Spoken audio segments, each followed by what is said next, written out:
এই শোনেন শোনেন শোনেন, যারা এখনো সমন্বয়ক হতে পারেন নাই অথবা এনসিপি লিডার হতে পারেন নাই, তাদের জন্য খুবই দুঃসংবাদ। জনগণ এদেরকে যতই মুড়ি কলা কাঁড়াল খাওয়াইছেন, এখন কিন্তু বিপদ আপনাদের উপরে এসে দাঁড়াইছে। ডিসেম্বরের মধ্যে নাকি 1.5 কোটি মানুষ আবার খাদ্য সংকটে পড়তে যাচ্ছে। বুঝাইতে পারছি? 1.5 কোটি মানুষ। হ্যাঁ, তো এই যে দুবাই থেকে ভারতের চাল ঘুইরা আনলো বেশি দামে, সেটা নিয়েও কোনো আন্দোলন দেখলাম না। আমাদের এই এনসিপির এই আদর্শবান নেতাদের কোনো আন্দোলন নাই, যমুনা ঘেরাও নাই, সচিবালয় ঘেরাও নাই, যে কেন বাংলাদেশের টাকাগুলো খরচ কইরা ভারতের চাল তুমি বেশি দামে তুমি দুবাই থেকে আনতেছো।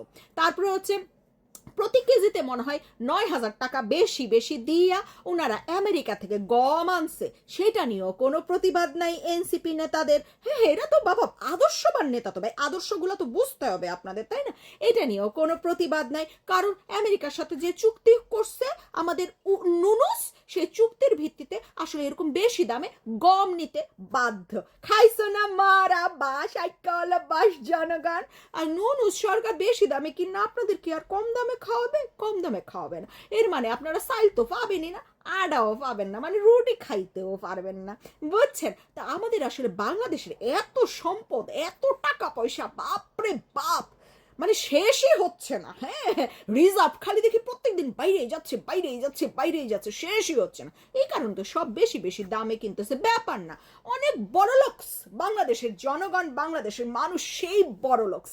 কিন্তু ওই যে বললাম আদর্শের জায়গায় এই ছোট পোলাপান যারা আছেন, যে স্কুল কলেজে প্রত্যেকদিন যারা মারামারি করেন, আপনারা নতুন আদর্শে আদর্শিত হবে। হ্যাঁ, এই এনসিপি থেকে নতুন আদর্শ শিখবেন, যে শুধু শাপলা প্রতীকের সময় রাস্তায় নামতে হয়, শুধু শাপলা প্রতীকের সময় আন্দোলনের হুঁশিয়ারি দিতে হয়, শুধু শাপলা প্রতীকের সময় বাংলাদেশের একেবারে প্রতি জেলায় মাঠে নামার একেবারে সেই রকম প্রতিশ্রুতি, সেই রকম হুঁশিয়ারি, সেই রকম হুমকি দিতে হয়। হ্যাঁ, কিন্তু বাকি তো লাগে আব্বাস আসা, হ্যাঁদেরকে কি বলবে? হ্যাঁ, হুঁশিয়ারি খালি নিজেদের স্বার্থের যুদ্ধ যুদ্ধ খালি একটু ঠুকা লাগে, এগুলা অভিনয় কইরা কইরা আপনাদেরকে হুঁশিয়ারি আন্দোলন এগুলা দেখায়। হ্যাঁ, একটা প্রতীকের জন্য হেরা হুঁশিয়ারি দেয়, বুঝাইতে পারছি?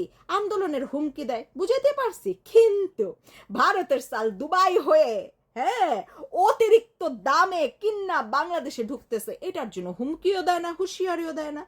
আমেরিকার চুক্তির কারণে এই যে বেশি দামে জাহাজ ভর্তি গম আসলো, এটার জন্য হুমকিও দেয় না, হুঁশিয়ারিও দেয় না। হ্যাঁ, এই যে বন্দর দিয়ে দিতেছে, এই যে কইছিল পরে আর এখনো দেয় নাই আর কি, কক্সবাজার রেল স্টেশন বিদেশিদের দিয়ে দিবে, সেন্ট মার্টিন তো দিয়েই রাখছে। এই যে আমেরিকানরা আর্মিরা এত নিজের দেশ মনে করে আইসা বিমান টিমান সহ সে গাইরা বৈশা গেল, এগুলা নিয়েও কোনো প্রশ্ন করলো না, হুমকি দিল না, আন্দোলন করলো না যে আমাদের দেশে বিদেশিদের জায়গা নাই, আমরা তো যুদ্ধ করতেছি দিল্লি না ঢাকা, এর মধ্যে আবার আমেরিকা হান্দাই কেমনে, এইটা নিয়েও কোনো কথা নাই। দেখেন, কাজের যেগুলো যেগুলোতে কথা বলা দরকার, হুমকি দেওয়া দরকার, হুঁশিয়ারি দেওয়া দরকার, এসব আদর্শবান নেতা নেত্রীরা এগুলো নিয়ে কিছুই কয় না। এরা আছে বেগুন না খাট নিবে না শাপলা নিবে। তারপরে হচ্ছে এই যে 2 দিন পর পর লোহা বালু পাথর কোটি কোটি কোটি টাকার সব বিক্রি হয়ে যাচ্ছে। দেখছেন, একটা এনসিপির আদর্শবান নেতাদের একটা বক্তব্য রাখতে এগুলার পক্ষে বা বিপক্ষে? আপনারা কোন জনগণ? বুঝলাম আমি খারাপ, আপনাদের কাছে তো প্রশ্ন করতেছি, আপনারা কি দেখছেন এইগুলা নিয়ে একটা মানে আন্দোলনের ঘোষণা দিতে, একটা হুমকি দিতে, একটা হুঁশিয়ারি দিতে? দেখছেন আপনারা? দেখেন নাই, তাই না? এই যে ট্রেন ঢিলাইয়া ভাঙ্গা ফেললো, এই যে অস্ত্র নিয়ে গোলাগুলি করতেছে, এই যে দেশ থেকে এত অস্ত্র উদ্ধার হইতেছে, এই যে বিমানবন্দরে এত আগুন নিয়ে বলছে তো এটা মানে ফ্যাসিস্টরা কেউ করেছে। হ্যাঁ, কিন্তু অস্ত্রগুলা যে হারাই গেল, এগুলা নিয়ে কোনো বক্তব্য রাখলো না। হ্যাঁ, যেখানে সেখানে যে মানুষের বাড়িঘর সুদ্ধা বাইঙ্গা নিজেদের মনে করে ফেলতেছে, কোনো বক্তব্য আছে? কোনো হুমকি আছে, হুঁশিয়ার আছেন না? এটাকেই বলে আদর্শবান নেতা নেত্রী। এখনকার যে নতুন জেনারেশন আসছো, তোমরা শিক্ষা নিও যে আদর্শবান নেতা নেত্রী কাদের বলে। হ্যাঁ, ওই শুধু মেধা না কোটা আর ঢাকা না দিল্লি এই দূর করলেই কিন্তু আদর্শ মানে আদর্শবান নেতা তোমরা হইতে পারবা। আর হচ্ছে কি, যত অপ্রয়োজনীয় অপ্রাসঙ্গিক, যত মানে ছোট থেকে ছোট জিনিস নিজেদের নিজেদের হ্যাডাম দেখানোর জন্য যা চাইবে সেটাই দিতে হবে, সেটার জন্য হুমকি দেওয়াও হচ্ছে আদর্শবান নেতাদের মানে একটা বৈশিষ্ট্য। হ্যাঁ, হ্যাঁ, শিখতে পারছো তোমরা? আজকের এইটুকুই থাক, পরের দিন আবার ক্লাস নেব, ওকে?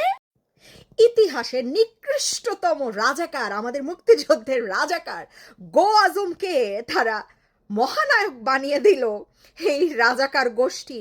এটা নিয়েও কিন্তু এই আদর্শবান এনসিপি নেতা নেত্রীদের কোনো আসলে কি বলবো, এটারে আক্ষেপ নাই, দুঃখ নাই, কোনো মন্তব্য বক্তব্য নাই।